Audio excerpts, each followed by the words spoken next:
হবে না। আমি সবার কাছে ক্ষমা চাচ্ছি। আমি সবার কাছে ক্ষমা চাচ্ছি। প্রতারণা করছো সেটা স্বীকার যাও।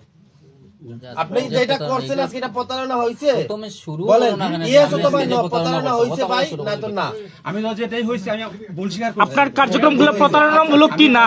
আরে ভুল স্বীকার করতে যাও মাফ করে দাও বলে আল্লাহর ওয়াস্তে যাও।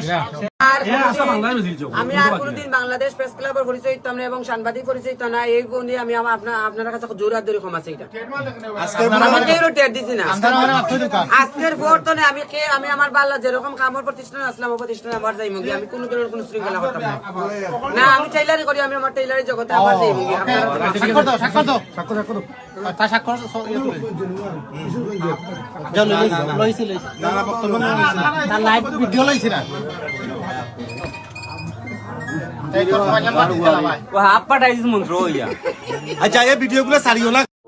বিসমিল্লাহির রহমানির রহিম। আমি নাহিদ আহমেদ, চেয়ারম্যান 3 নং মুন্সিগঞ্জ ইউনিয়ন পরিষদ, কমলগঞ্জ মৌলভীবাজার।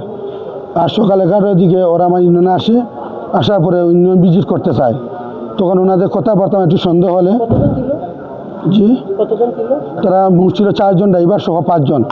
তখন ওদের কথাবার্তা একটু সন্দেহ হলে আমি ওনাদের সাথে দীর্ঘক্ষণ কথা বলি। পরে আমাকে মনে হয়েছে যে এরা ভুয়া সাংবাদিক। তারপরে আমি প্রশাসনের সাথে আমাদের কমলগঞ্জ প্রেস ক্লাবের সাংবাদিকের সাথে যোগাযোগ করি। তারপরে সেখানে আমার সাজু ভাই, হৃদয় ভাই এরা যান। যাওয়ার পরে আমরা ওনার কথাবার্তা ধরতে পারি যে ওনারা ভুয়া সাংবাদিক। পরে ওনাদেরকে আমরা আটক রাখি।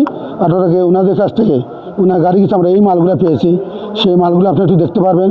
তার এখানে মোবাইল আছে, বিভিন্ন চকলেট আছে, ওষুধ আছে, বিভিন্ন ভুয়া কার্ড আছে, তারপরে আরও বিভিন্ন কাগজ আপনারা দেখতেছেন এগুলো এখানে আছে।